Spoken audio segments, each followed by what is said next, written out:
નમસ્કાર દર્શક મિત્રો, આપ જોઈ રહ્યા છો બુલેટિન ઇન્ડિયા અને અમારી વિશેષ રજૂઆત ટુ ધ ટોપિકમાં હું છું આપની સાથે યશ. ટુ ધ ટોપિકમાં આપણે સાંપ્રત વિષયની ચર્ચા કરવા માટે એકત્રિત થઈએ છીએ. સાંપ્રતમાં જે વિષય ચાલી રહ્યો છે, જે વિષય અંતર્ગત સવાલ આપ અમને પૂછી રહ્યા છો, આપના એ સવાલને વાચા આપવા માટે અમે અમારી વિશેષ રજૂઆત આપના સમક્ષ લઈને આવીએ છીએ. સાંપ્રતમાં જે વિષય ચાલી રહ્યો છે તે વિષય સાથે જોડાયેલા જે તજજ્ઞો છે એમને પણ અમે બુલેટિન ઇન્ડિયાના મંચ પર લાવીએ છીએ, આપનાથી રૂબરૂ કરાવીએ છીએ, આપના દ્વારા પૂછવામાં આવેલા જે પ્રશ્નો છે એને વાચા આપીએ છીએ. અને આજે આપણે વાત કરવાની છે EWS અને ઇલેક્શન 2022 પર. જે રીતે આપણે સૌ કોઈ જાણીએ છીએ કે પાછલા વર્ષોમાં અનામત આંદોલન થયું હતું, જેમાં અનેક પાટીદાર યુવાનો શહીદ થયા હતા.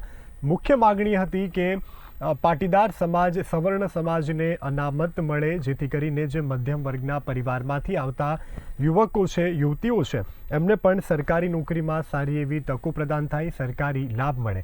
આજે સુપ્રીમ કોર્ટે પણ આ થિયરીને આર્થિક રીતે જે નબળા એટલે કે EWSમાં જેવો 10% અનામતથી કાયદેસર જેવો મળવાપાત્ર છે એવા વ્યક્તિઓ માટે આજથી અનામત રાખવામાં આવ્યું છે. એટલે કે જે EWS છે તેને યથાવત રાખવામાં આવ્યું છે અને 5 સભ્યોની કમિટી બનાવવામાં આવી હતી. આજે સુપ્રીમ કોર્ટમાં કાર્યવાહી પણ ચાલી હતી, જેના લાઈવ દ્રશ્યો અમે પણ આપને બતાવ્યા હતા અને જેમાં 3 જજે તરફેણમાં ચુકાદો આપ્યો હતો, જ્યારે 2 જજે પોતાની થોડી અસંતુષ્ટતા દર્શાવી હતી. ત્યારબાદ સર્વાનુમતે હવે EWSને 10% જે અનામતની જોગવાઈ છે EWS તેને યથાવત રાખવા માટે આજે સર્વાનુમતે એ પસાર થઈ ગયું છે. એટલે આર્થિક રીતે સમાજમાં જે પણ નબળા વર્ગ છે એમના માટે આ સવલતો જે છે તે હવેથી કાયમી થવાની છે. ત્યારે સર્વોચ્ચ અદાલતમાં સામાન્ય વર્ગના જે આર્થિક રીતે નબળા વર્ગ છે તેમના માટે 10% અનામતની જોગવાઈને યથાવત રાખી છે. તો સુપ્રીમ કોર્ટે EWSને લઈ અને આજે મહત્વનો ચુકાદો લીધો છે અને 10% અનામતની જોગવાઈને યથાવત રાખી છે. તો સર્વોચ્ચ અદાલતે સામાન્ય વર્ગના આર્થિક રીતે નબળા વર્ગ માટે 10% અનામતની જોગવાઈને યથાવત રાખી છે. 5 જજની બેચમાંથી 4 જજોએ બંધારણના 103માં સુધારા અધિનિયમ 2019ને સમર્થન આપ્યું છે. સુપ્રીમ કોર્ટમાં તેને મોદી સરકારની મોટી જીત પણ માનવામાં આવી રહી છે. તો 10% અનામતની જોગવાઈને માન્ય રાખવામાં આવી છે. હકીકતમાં કેન્દ્ર સરકારે બંધારણમાં સુધારો કરી અને સામાન્ય વર્ગના આર્થિક રીતે નબળા વર્ગ માટે 10% અનામતની જોગવાઈ કરી હતી. અનામતની જોગવાઈ કરતા 103માં બંધારણીય સુધારાને સુપ્રીમ કોર્ટમાં પડકારવામાં આવ્યો હતો અને 5 જજોની બેચમાં 3 જજોએ EWS અનામતની તરફેણમાં ચુકાદો આપ્યો હતો અને આ 3 ન્યાયાધીશોએ સમર્થનમાં ચુકાદો આપેલો છે. જસ્ટિસ દિનેશ મહેશ્વરી, જસ્ટિસ બેલા ત્રિવેદી અને જસ્ટિસ JB પારડીવાલાએ EWS અનામતના નિર્ણયને માન્ય રાખ્યો હતો. જસ્ટિસ દિનેશ મહેશ્વરીએ પોતાનો અભિપ્રાય આપતા કહ્યું હતું કે મોટો પ્રશ્ન એ છે કે શું EWS અનામત બંધારણની મૂળ ભાવના વિરુદ્ધ છે? શું SC, ST, OBCને તેનાથી દૂર રાખવા એ મૂળભૂત ભાવનાની વિરુદ્ધ છે? તેમણે એમ પણ કહ્યું હતું કે EWS કોટા બંધારણનું ઉલ્લંઘન કરતું નથી. EWS આરક્ષણ સાચું છે અને બંધારણીય કોઈ પણ જોગવાઈનું ઉલ્લંઘન કરાતું નથી. તે ભારતના બંધારણના મૂળભૂત માળખાનું ઉલ્લંઘન પણ કરતું નથી. જસ્ટિસ બેલા ત્રિવેદીએ કહ્યું હતું અને જસ્ટિસ દિનેશ મહેશ્વરી અભિપ્રાય સાથે સહમત છું, સહમતિ પણ દર્શાવી હતી. ખરેખર સમાજમાં આર્થિક રીતે જે નબળા છે એમને પણ આરક્ષણ મળવું ખૂબ જરૂરી છે, કારણ કે તમામ યુવકો, યુવતીઓ મહેનત કરતા હોય છે, સરકારી નોકરીમાં પોતે આગળ આવે, બીજા જે સરકારી લાભો છે એ પણ એમને મળતા થાય અને એના માટે આ નિર્ણય છે ખૂબ આવકારદાયક છે. આ નિર્ણયને લઈને કોઈ પણ પ્રકારનો વિરોધ જોવા મળ્યો નથી, જે પણ ખૂબ સરાહનીય બાબત છે. અને EWS મુદ્દો શું છે એના વિશે જો જાણીએ તો EWSમાં આજે જે ચુકાદો આવ્યો છે તેનાથી આગામી ચૂંટણીમાં પણ કેવી અસર થશે તે પણ એક મહત્વનો સવાલ છે. અનામતને લઈને પણ ગુજરાતમાં પણ કેટલાક આંદોલનો થયા હતા. અત્યારે પણ સુપ્રીમે પણ આ મુદ્દાને માન્ય રાખ્યો છે. ત્યારે આર્થિક રીતે જે નબળો વર્ગ છે તેમને પણ આનાથી ખૂબ સારો ફાયદો થવાનો છે. અને આ વિષય પર આપણે વધુ ચર્ચાઓ કરવી છે. આપણી સાથે ગેસ્ટ પેનલમાં રૂઝાન ખંભાતા જોડાઈ ગયા છે, જેઓ સામાજિક કાર્યકર છે. ચિમનભાઈ બિંદુડા જોડાઈ ગયા છે, જેઓ નેતા કોંગ્રેસ છે. લાલજીભાઈ પટેલ જોડાઈ ગયા છે, જેઓ રાષ્ટ્રીય અધ્યક્ષ છે. ધર્મેશ ગુર્જર જોડાઈ ગયા છે, જેઓ ગુજરાત હાઈકોર્ટમાં વકીલ છે. અને એક પટેલ જોડાયા છે, જેઓ પાટીદાર અગ્રણી છે. આ તમામ મંચસ્થ મહાનુભાવોનું બુલેટિન ઇન્ડિયાના મંચ પર સ્વાગત છે. પ્રથમ લાલજીભાઈ આપની પાસે આવવા માંગીશ, કારણ કે જ્યારે પાટીદાર અનામત આંદોલન થયું હતું, પાટીદાર સમાજ ફક્ત એમના માટે નહીં પરંતુ આર્થિક રીતે નબળો જે વર્ગ છે, જેમને ખરા સહાય મળવી જોઈએ, એના માટે તમે પણ લડ્યા હતા, પણ જખમી હતા. ત્યારે એ તમારું દુષ્કાળ વર્ણવી અને આજનો આ જે નિર્ણય છે એટલે તમે આવકારી આપશો આપની પ્રથમ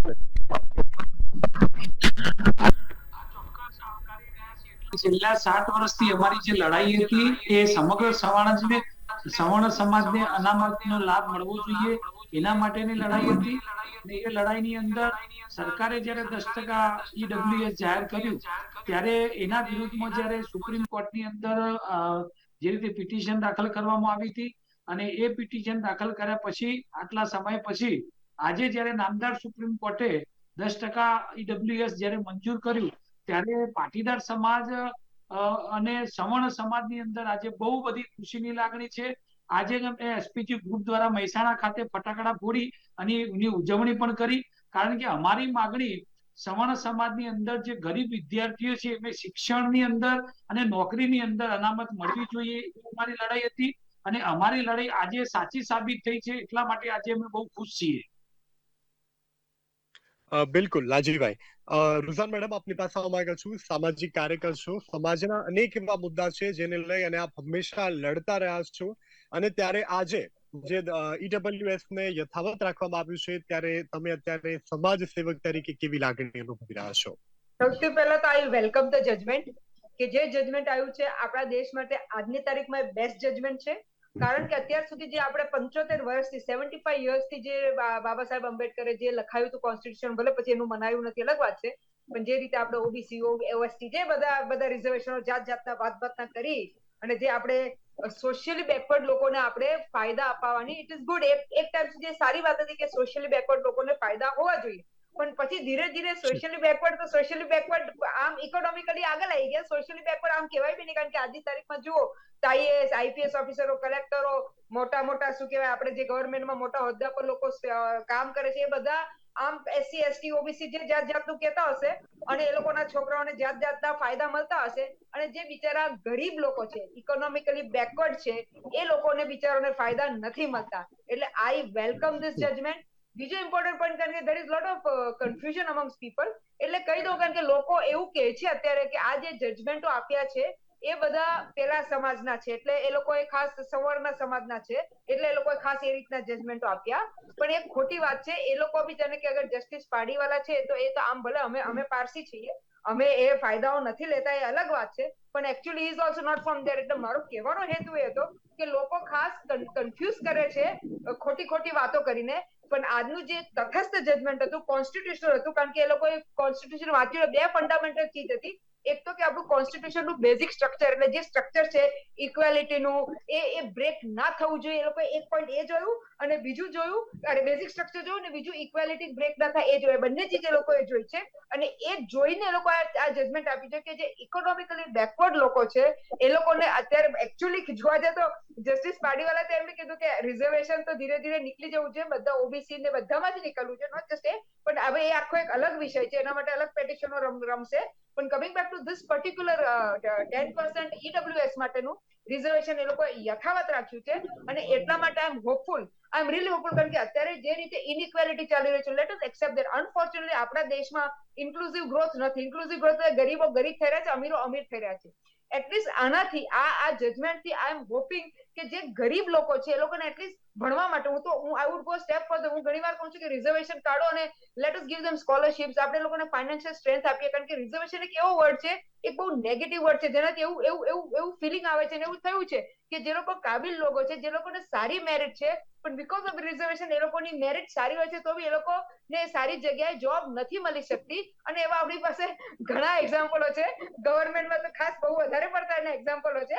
અને પછી આપણે કહીએ કે અમે $5 ટ્રિલિયન ઇકોનોમી બનશું, એ તો હવે ભગવાન ભરોસાની વાત છે. પણ coming back to this, in short, અત્યારે આઈ એમ વેલકમિંગ ધીસ, અને મારે સુપ્રીમ કોર્ટને થેન્ક યુ કેવું છે. જી બિલકુલ.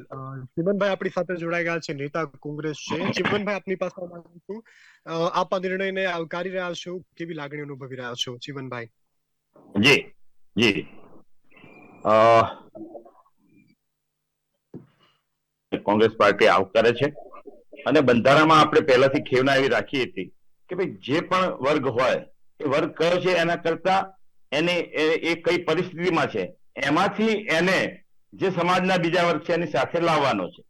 આમાં પણ એ જ વાત છે કે ભાઈ જે લોકો આર્થિક રીતે પછાત છે એવા ઉચ્ચ વર્ગના લોકોને જે અનામતનો લાભ નથી મળ્યો એને 10% અનામત આપવાની જે આજે જે ચુકાદો આવ્યો છે એમાં આપી છે એને આપણે આવકારીએ છીએ.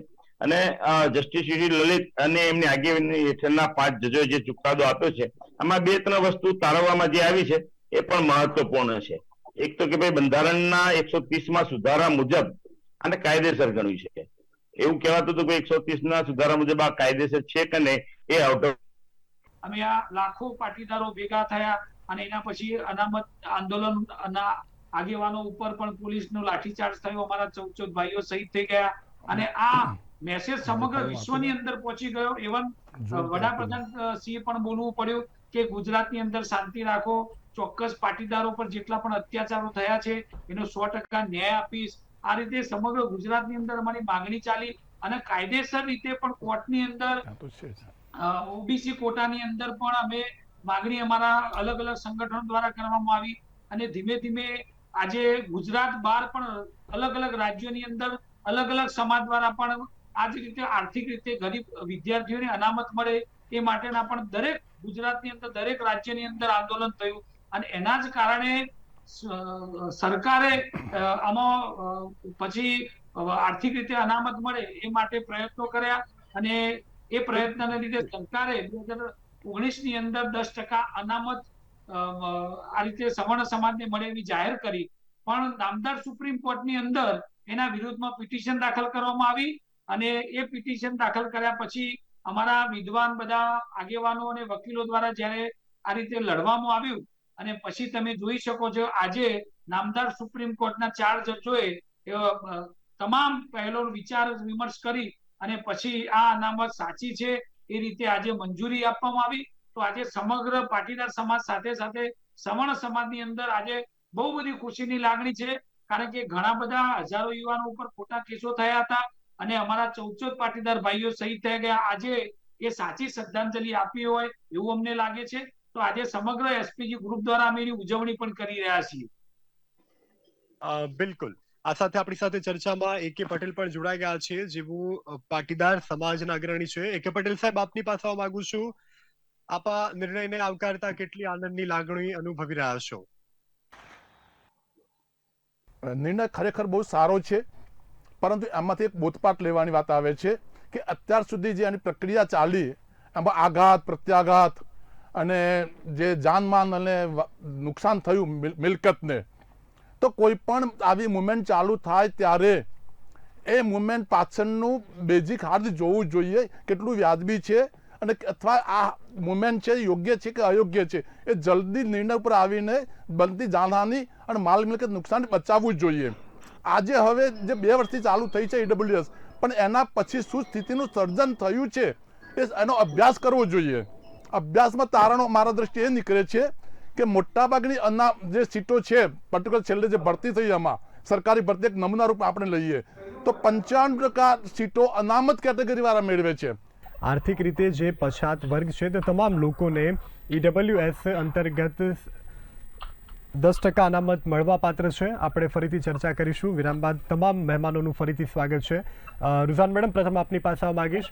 આ EWS થી ખરા અર્થમાં જે ખરી રીતે જેને આવશ્યકતા છે એવા વ્યક્તિ સુધી આ EWS પહોંચશે ખરું અને એનાથી એ જરૂરિયાતવાળા લોકો આગળ આવશે ખરા?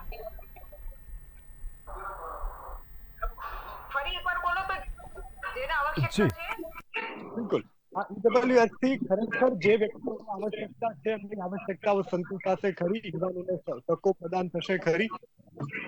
મારું એવું માનવું છે કે અત્યારે જે એનું ક્રાઇટેરિયા છે કે તમારે 8 લાખથી ઓછું ને કઈ જમીન આટલો વાર હોવી જોઈએ, નથી વધારે ઓછી હોવી જોઈએ, જે બી એનો ક્રાઇટેરિયા છે એ પ્રમાણે આઈ એમ શ્યોર કે એ લોકો રિસર્ચ કરી હતી ને આપણે અનફોર્ચ્યુનેટલી કંઈક 2001 નું સેન્સસ વાપર્યું છે, પણ એ અલગ વાત છે. એટલે કંઈક ફાયદો થશે. C always look out. એવું નથી માનતી કે એકદમ તરત મોટા ફાયદા થઈ જશે. ના, મોટા ફાયદા નહીં થાય. પણ ધીરે ધીરે at least we are moving in that direction. The positive point is કે અત્યારે આપણે જે આ વાત કરી રહ્યા છે, અગર જ્યુડિશિયરીએ કહ્યું કે હવે જે આપણે જે રિઝર્વેશન ક્રાઇટેરિયા ઓબીસી એસસી જે બાબા સાહેબ આંબેડકર વખતનો હતો એને રિવિઝિટ કરી એને ફરી જોઈ અને એને હવે એને બદલવાની જરૂર છે એવી એ લોકોએ કહ્યું છે.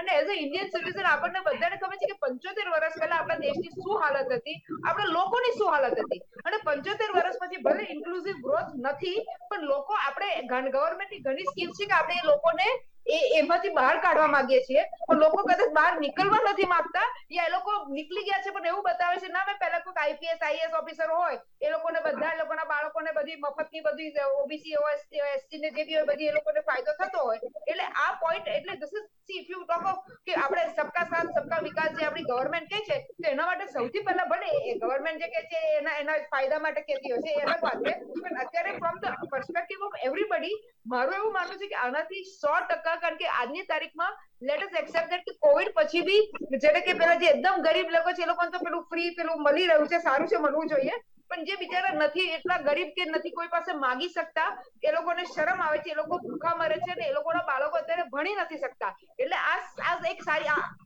મારા માટે આ એક સ્ટ્રોંગેસ્ટ અરેન્જમેન્ટ છે. કારણ કે હું ફરી રિપીટ કરું છું કે reservation is not the solution.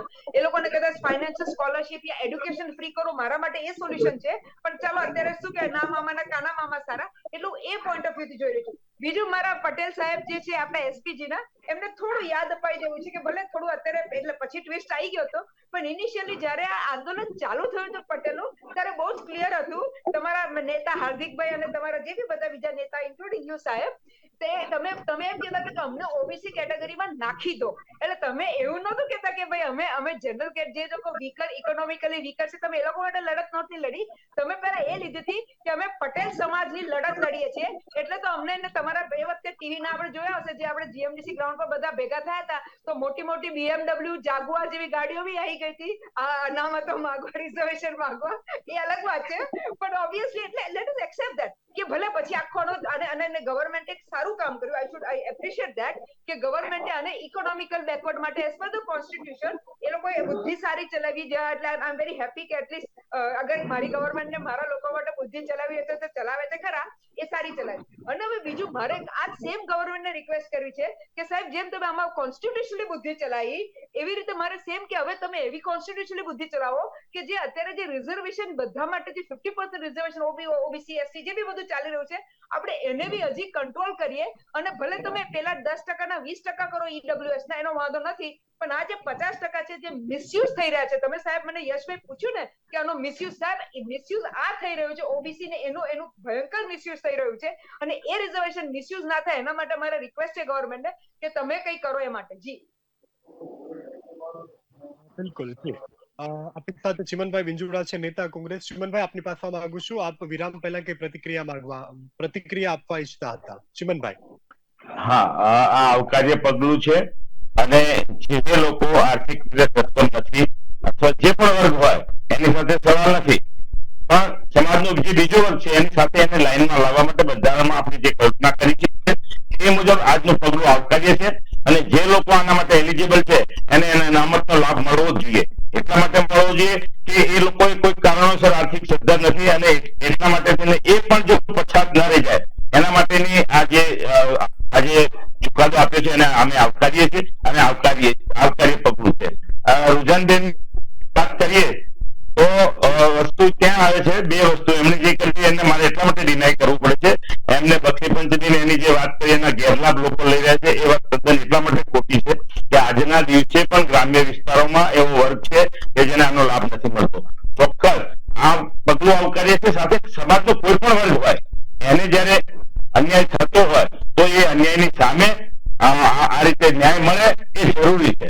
એવું નહીં કે એક વર્ગને તમે એમ કહો કે આ કાઢી નાખવું જોઈએ, એ અત્યારે વિષય નથી એટલા માટે આપણે એમાં જતા નથી. અને એમણે એમ કીધું લાલજીભાઈને કે ભાઈ જે BMW અને એવા સાધનો લઈને પણ આવ્યા હતા, તો સમાજના બીજા નાના માણસને મદદ કરવા માટે કોઈ પણ મોટો વ્યક્તિ આવે કે આર્થિક સદ્ધર આવે એ વ્યાજબી વસ્તુ છે. એ નતું કે એમને લેવી હતી. જે લોકો BMW લઈને આવ્યા અને એ પછી એટલા માટે હતા કે સમાજનો જે વર્ગ છે જેને અનામતની જરૂર છે એની માગણી માટે આવ્યા હતા. એટલે એ આપણે વખોડવી એ વ્યાજબી નથી. કોઈ પણ સમાજ હોય કે કોઈ પણ વર્ગ હોય, ભલે પાટીદાર સમાજ છે, હું ગમે તે વર્ગમાંથી આવતો હોય, પણ મને એવું લાગે કે એમની માગણી વ્યાજબી છે તો મારે એમને સપોર્ટ કરવો જોઈએ. આ પોઈન્ટ છે. જી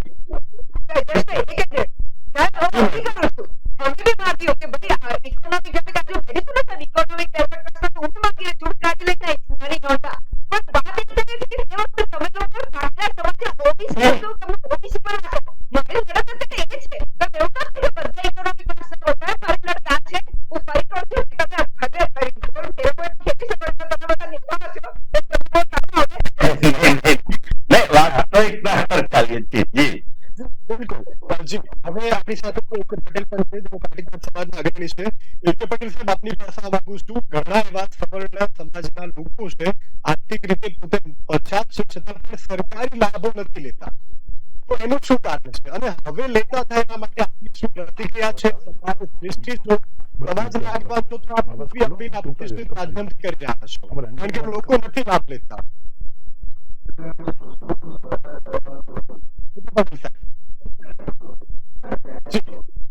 પટેલ સાહેબ, ફરીથી મારો અવાજ નથી. હાનિ અને માલ મિલકતના નુકસાન પછી આપણને બુદ્ધિ સૂજી અથવા સંતુલન પર આવીને આને આપણે યશ કીધું છે કે એટલે જરૂરી છે અને વ્યાજબી છે અને બંધારણમાં મળી શકે એમ છે.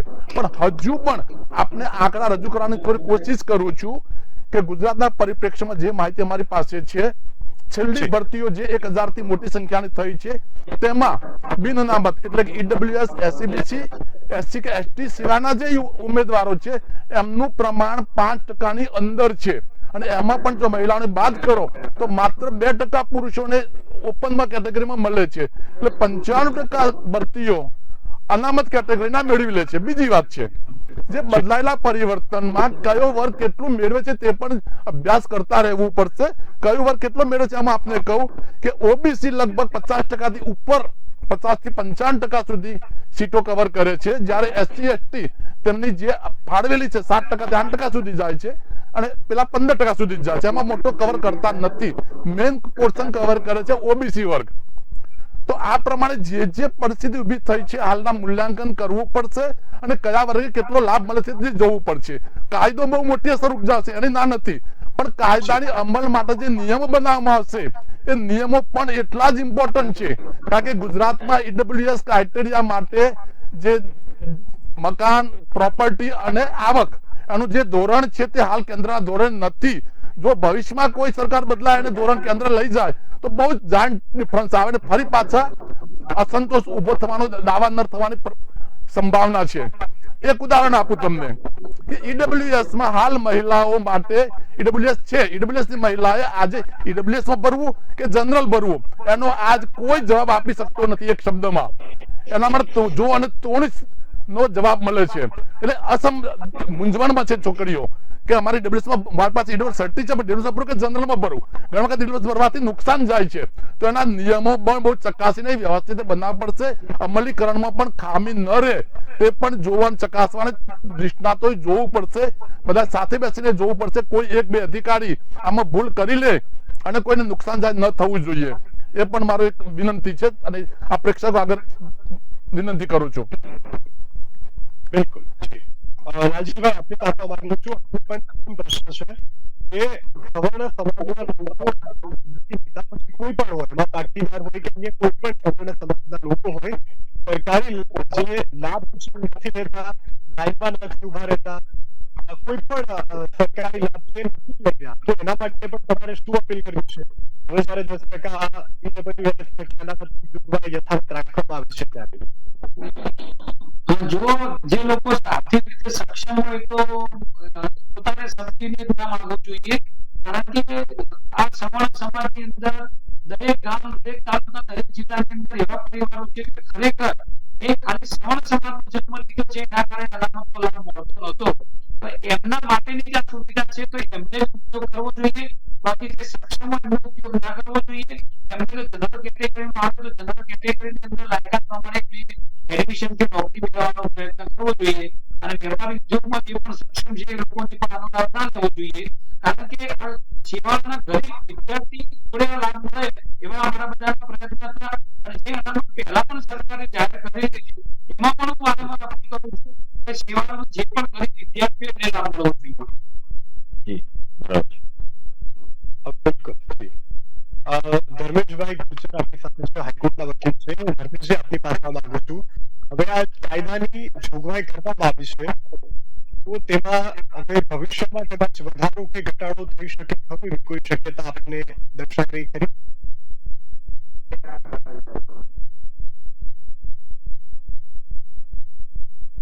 જી ધર્મેશજી.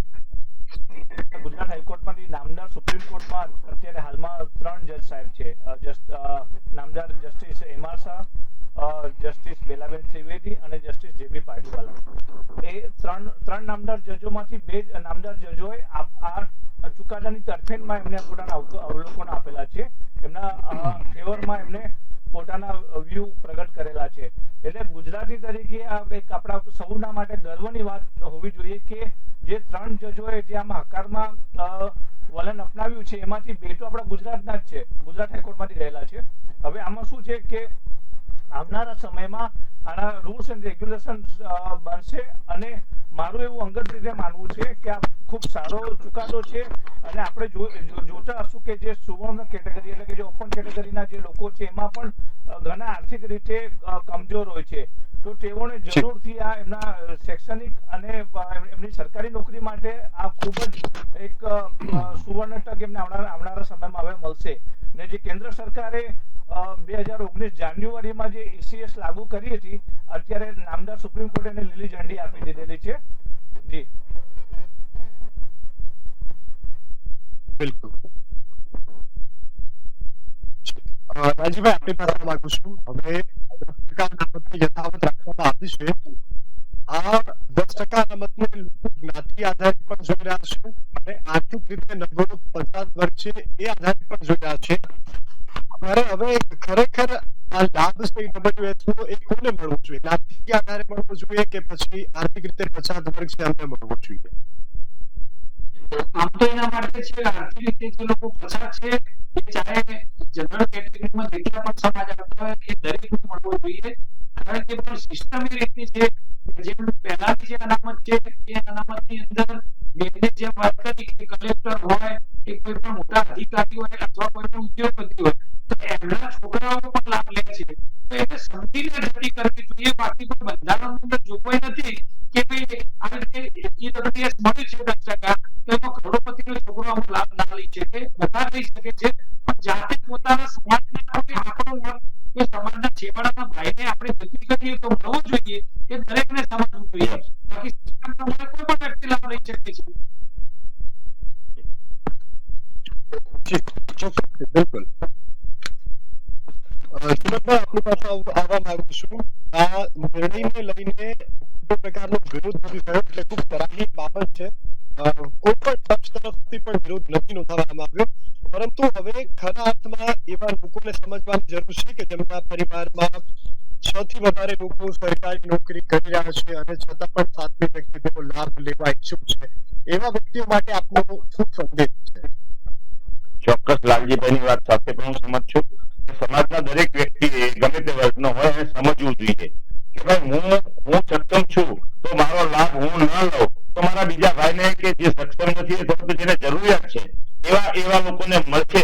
એ વાત સાથે હંમેશા દરેક વ્યક્તિ એક માનવતાના ધોરણે આપણે વર્ગને બધા વસ્તુઓને બાજુમાં રાખીએ તો પણ એક માનવતાની દ્રષ્ટિએ કોઈ પણ વર્ગનો માણસ હોય એને એ સમજવું જોઈએ કે ભાઈ મારી પાસે છે તો જેની પાસે નથી એને આ લાભ મળે અને એ લાભ મળીને એ પણ મારી સાથે સાથે મારી સમાંતર અથવા તો બીજા વર્ગની સાથે સમાંતર આવે એવી ખેવના દરેકે કરવી જોઈએ. એ માનવતાનો પણ ધર્મ છે અને એક જનરલ વ્યક્તિઓ તરીકે તો બધાએ વિચારવું જોઈએ કે ભાઈ આપણે સક્ષમ હોઈએ તો એનો લાભ બીજા જે લોકો નબળા લોકો છે એને મળવો જોઈએ. જી બિલકુલ. પટેલ સાહેબ, આપની પાસે આવવા માંગુ છું. એક લોકોના માનસમાં વાત ઘરી કરી ગઈ છે કે સવર્ણ એટલે સંપત્તિવાદ. આ જનમાનસમાં બેસેલી વાત કેટલી સત્ય છે?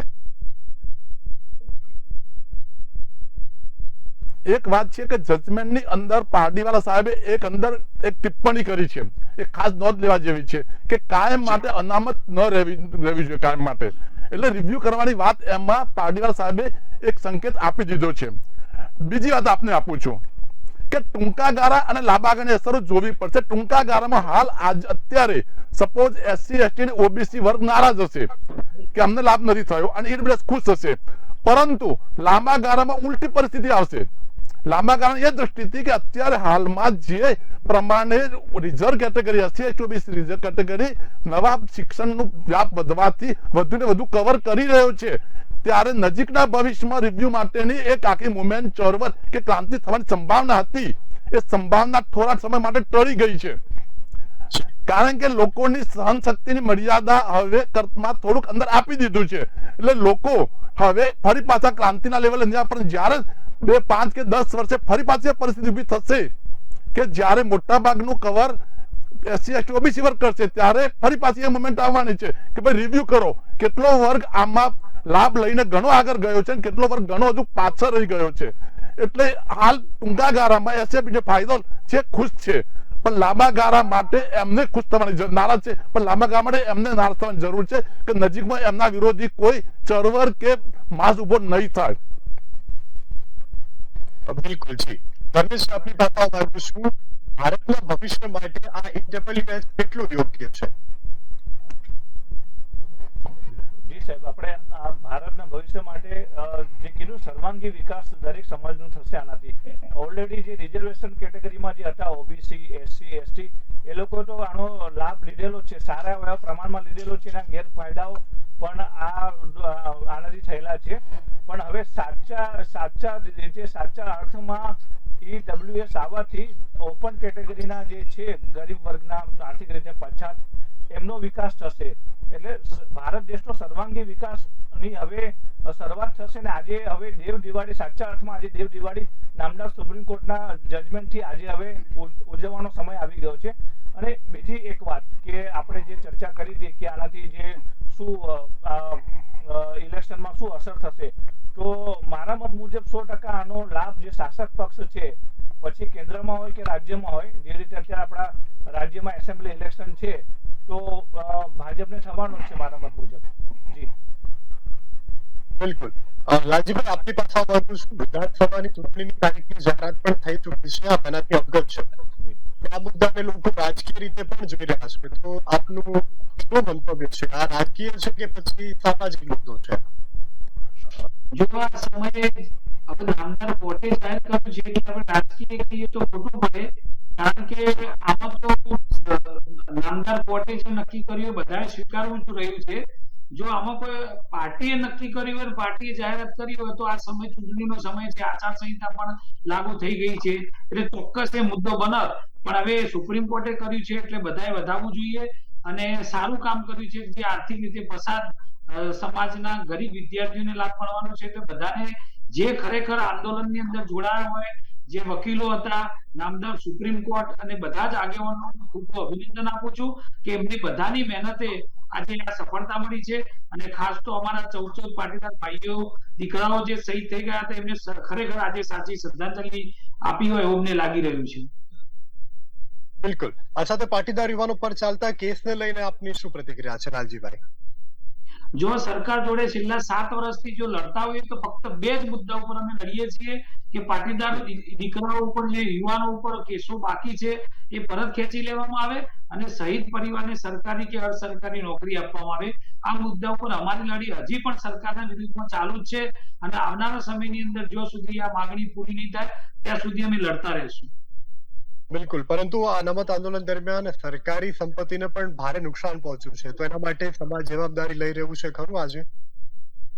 જો સરકારી સંપત્તિને જે લોકોએ નુકસાન કર્યું છે એમનાથી અમને પણ દુઃખ હતું એ ટાઈમે, કારણ કે પાટીદાર સમાજના યુવાનો આવું ક્યારે ના કરી શકે, પણ અસામાજિક તત્વો જે કોઈ પણ સમાજના હોઈ શકે એવા લોકો દ્વારા એક ષડયંત્ર હતું પાટીદાર અનામત આંદોલન તોડવા માટે.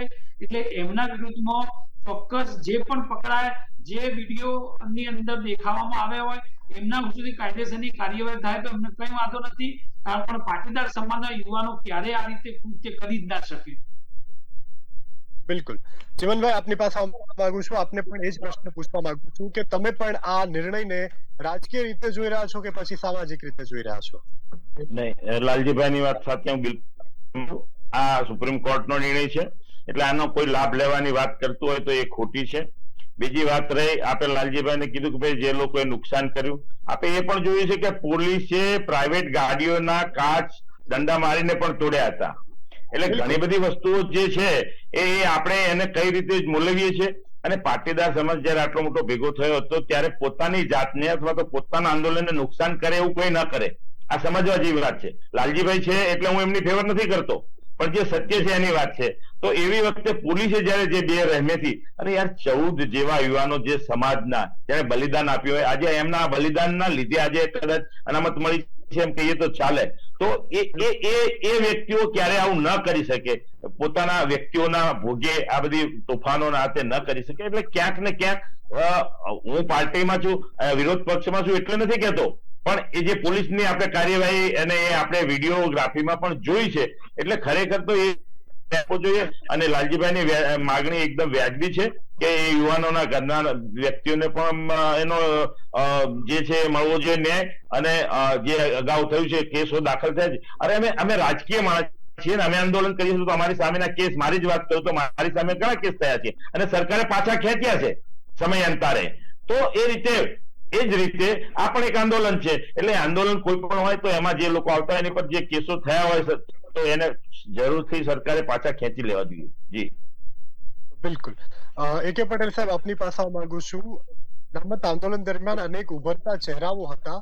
એ ચહેરાઓને કારણે આજે IWS અનામત જે છે તેને યથાવત રાખવામાં આવ્યું છે કે પછી 14 વીર શહીદો સમાજના, એ કોઈના દીકરા નહીં પરંતુ આખા સમાજના દીકરા હતા, સમાજના રતન હતા, એમના શહીદીને કારણે IWS યથાવત રહેવું છે કે પછી સમાજના સંઘર્ષના કારણે રહેવું છે?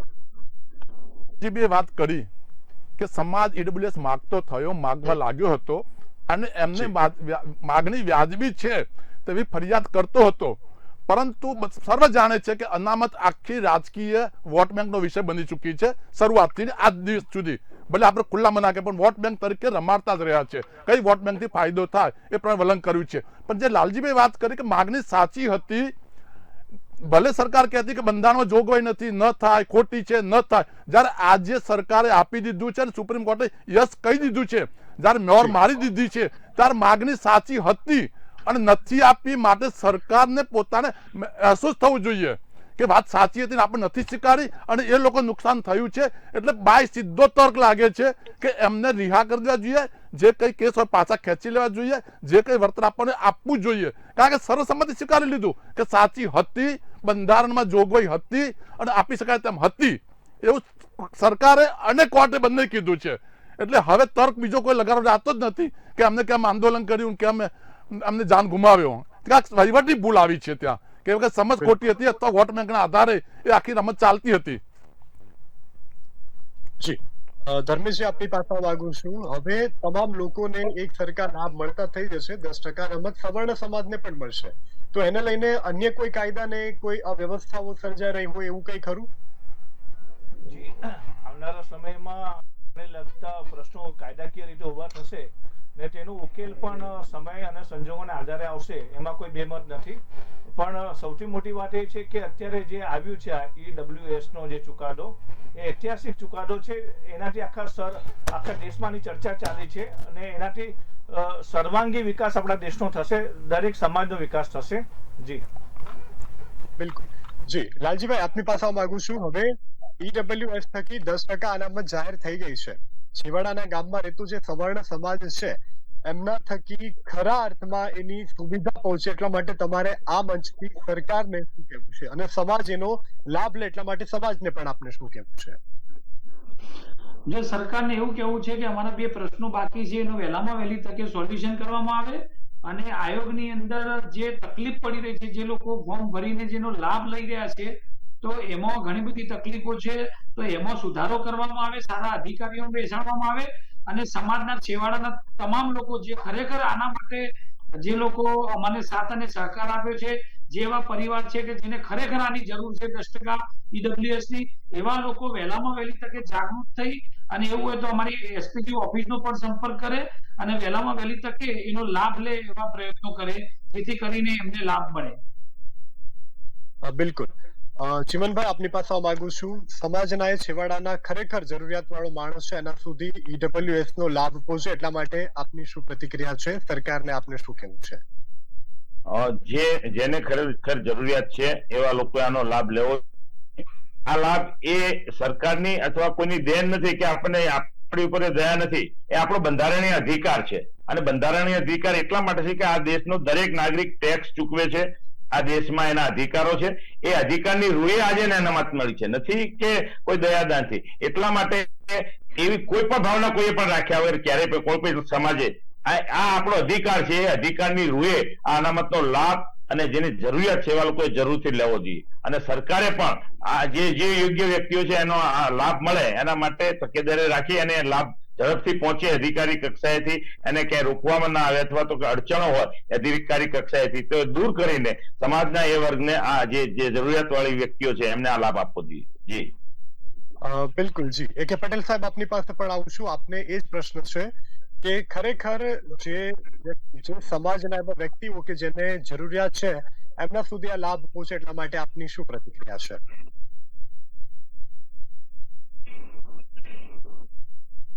ધોરણો જે છે તે એ પણ વ્યાજબી પ્રમાણે જે સાચવવા જોઈએ, એમાં વચ્ચે બદલાવ ન થવો જોઈએ. કારણ કે આપણને ખ્યાલ છે કે ભારતમાં આર્થિક જે મેજર પેરામીટર છે બહુ ભરોસાપાત્ર નથી. પણ બીજી એક વાત કહેવા માંગુ છું કે આ આખી પ્રક્રિયા પાછળ જાનહાનિ અને માલ મિલકતે પારાવાર નુકસાન થયું છે. આવું નુકસાન ન થાય ત્યારે ભવિષ્યમાં જે કઈ પરિવર્તનો આવે, કોઈ વર્ગ ઉપર જાય, કોઈ વર્ગ પાછળ રહી જાય, તો એનું સમયસર મૂલ્યાંકન કરીને સમયસર પગલાં લેવા જોઈએ. આટલી મોટી જાનહાનિ અને માલ કબજો રૂપિયાનું માલ મિલકતનું નુકસાન સહન કરીને બુદ્ધિ આવે એ કરતા કઈ પણ નુકસાન વગર બુદ્ધિ આવે તે સાચી હોશિયારી છે. એટલે એ જ વાત મૂકવા માંગુ છું કે ભવિષ્યમાં બદલાયેલા પરિવર્તનોમાં આ વિષયમાં કોઈ વર્ગ અપ કોઈ વર્ગ નીચે, તો એ બદલાયેલા પરિવર્તનો મુજબ અભ્યાસ કરીને જે રિઝલ્ટો તારણો આવે, ભરતીના તારણો આવે કે પ્રવેશના આવે કોલેજોમાં, એ તારણો કાઢીને સરકાર આગળ મૂકીને બધા સાથે બેસીને અનામત બિનામત પાછલો વર્ગ ઉપલો વર્ગ નીચલો વર્ગ સાથે બેસીને ઉકેલ લાવવો જોઈએ. આટલું બધું ભયંકર સ્થિતિ ન સર્જાવી જોઈએ. બિલકુલ જી. રમેશજી આપની પાસે આવવા માંગુ છું. EWS અનામતને લઈને રાજ્ય સરકારની કામગીરી હવે કેવી રહેશે કાયદાકીય રીતે?